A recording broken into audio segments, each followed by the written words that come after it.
आला तर तो काय करणार आहे? मग गुरुनी तर शिष्याला सांगितलं नाही. गुरु सुद्धा परीक्षा बघत असता शिष्यांची. आणि जेव्हा एक तलाव आला, तलावाच्या जागेवरती मच्छिंद्रनाथांनी सांगितलं शिष्याला, ही झोळी सांभाळ, मी आंघोळीला जातो. तेव्हा मच्छिंद्रनाथजी आंघोळीला गेले.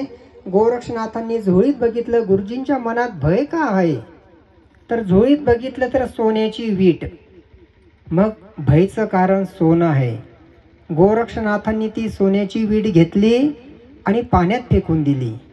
का भय नको पाहिजे आपल्याला कसलाही. आणि त्या विटेच्या वजनाचा दुसरा दगड घेतला आणि झोळीत ठेवला. आणि गुरु शिष्य परत तिथून निघाले. निघाल्यानंतर एका गावाजवळ आले. तेव्हा मच्छिंद्रनाथांनी सांगितलं, गोरक्षनाथ, माझ्याजवळ एक सोन्याची वीट आहे, ती वीट घे आणि आपल्याला भंडारा ठेवायचा आहे. मग गोरक्षनाथांना चिंता पडली की गुरुजी, मी ते वीट फेकून दिली. अरे, आपल्याला महाप्रसाद भंडारा द्यायचा होता. आपल्याला काही लोभ नाही त्याच्यापासून, पण आपल्याला फक्त असे काही कार्यक्रम करायचे असतात, त्याच्यासाठी ती वीट होती. फक्त गोरक्षनाथांनी सांगितलं, गुरुजी आज्ञा करा, तुमचा शिष्य तत्पर आहे, कुठलाही कार्यक्रम करा, काय करा, फक्त मला विनंती करा, मला फक्त सांगा, मी लगेच कार्यक्रमाची तयारी करतो. गोरक्षनाथांनी फक्त भस्म घेतला, एका डोंगरावरती टाकला, तर तो डोंगर सोन्याचा केला.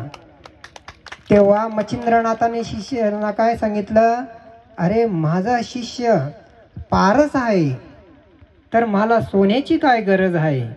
इतका मोठा डोंगर सोन्याचा झाला तरी नाथांना त्याचा लोभ नव्हता.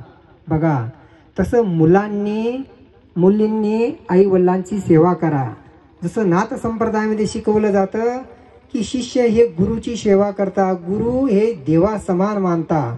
आता गुरुजींनी काय सांगितलेलं होतं कीर्तनाच्या माध्यमातून, देव जरी उभे असले समोर तर आधी गुरूंची सेवा करावी लागते.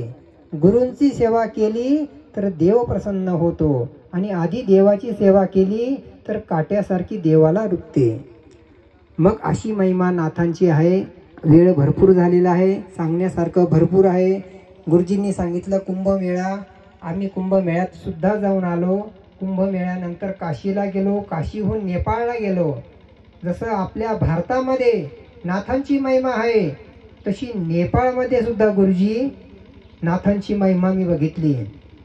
काठमांडूमध्ये, नेपाळमध्ये काठमांडूमध्ये जेव्हा आम्ही गेलो, काठमांडूमध्ये पशुपतीनाथांचं दर्शन घेतलं. आणि त्याच्या मागे एक डोंगर होता, मृगस्थली नावाचा. तिथं नाथांनी तपश्चर्या केली होती. गोरक्षनाथांनी, नाथ तर फक्त झोळी घेऊन फिरता, पण त्यांच्यात एवढं सामर्थ्य असतं की राजाला भिकारी आणि भिकारीला सुद्धा राजा करू शकता, इतकं सामर्थ्य नाथांमध्ये होतं. त्या डोंगरावरती गोरक्षनाथजी तपश्चर्याला बसलेले होते.